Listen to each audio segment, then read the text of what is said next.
Christ knows the fire is there, and it is against his ministry, not your own ministry. Because if you are of the world, they would have you.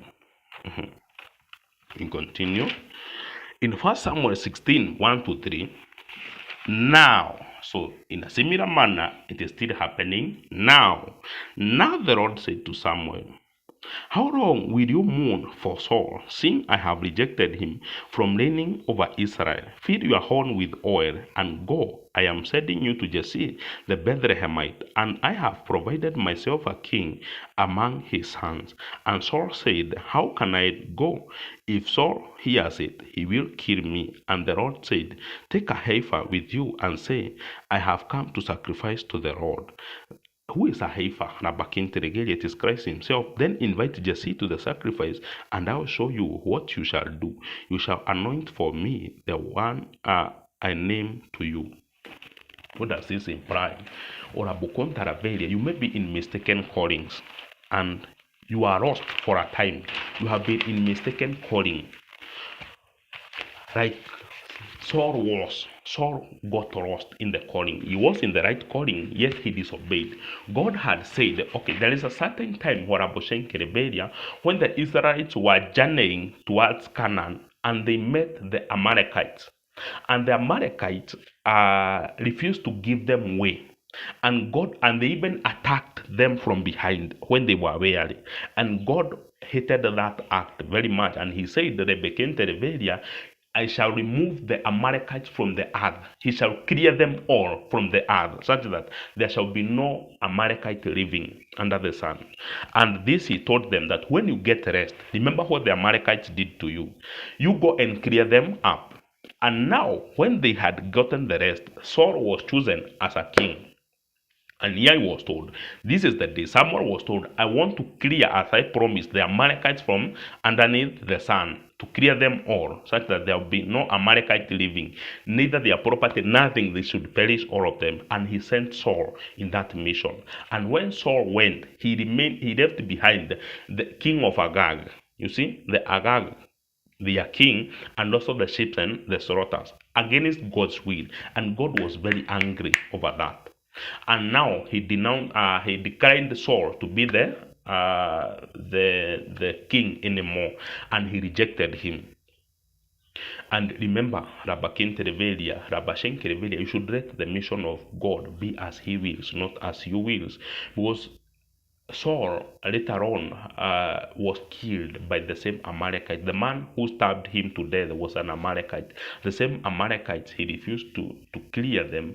The same Amalekite killed him, but David killed him. He told him, how can you touch God's anointed? So the Amalekite that killed Saul was killed by David. I think you understand. So it's better to let the mission of God be accomplished, not your own way. Because the same mission you don't let, it will be your stumbling block. So in that manner, you find that Saul was rejected by God. And now Samuel is too much on Saul, such that he is not willing another one to come up. You may fall in a certain scenario, in a mistaken calling, and you are too stubborn to let go. You don't want to let go the old things. You are anointed differently now, and you want the older calling to remain in you. If you are such stubborn, you don't get to see the right ahead of you. But what was Samuel told? So Samuel was asked by God, how long the duration? That means it is your own aiding. God is not there anymore. God finished that journey a long time ago, and now he is looking forward to another one. How long will you aid? Like, for example, God may use you in a certain mission. Like he used Jonah. Jonah was sent to Nineveh and he refused to go. Why was Jonah refusing to go to Nineveh? Because he said, I knew you would forgive them. So Jonah doesn't want the embarrassment. Remember? So therefore, God sent you on a mission, yet in that mission you go greatly embarrassed. Like the people of the Old Testament, like Hosea, could be told to marry Gomer, who is a prostitute. Oh, a prostitute, then prostitute leaves the 3 children behind and runs away to the prostitution again. Remember, leaving them with the prophet. People don't understand you always. Isaiah was told to preach naked, you see? And among other people, among other prophets of God, they were told to do certain things. Physically, they look weird. I think you understand. But to God, you are righteous. So therefore, when God tells you to go to a certain mission, like for example, you take the case of Jonah, was told to go to Nineveh, but he's not accepting. Why? Because he said, I knew you would forgive them. So that means Jonah was once sent in another mission by God, and he realized that God forgave those people, and they mocked him. Oh, you told us that God would avenge on us. Why hasn't he not done it? So therefore, you see, they'll mock you up.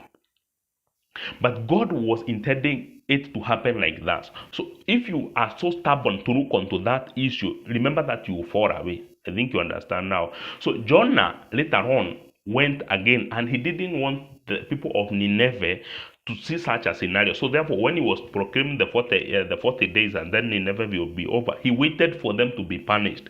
But when they were not again punished, he got distressed. Oh, you see, you didn't do it. You see, I knew you would forgive them. I knew you would. So Jonah, though he told them the prophecy, he wanted them to get punished, not to get to repent. And that is why God made him to get a shadow, a temporal shadow overnight. And then the following day, the shadow was no more.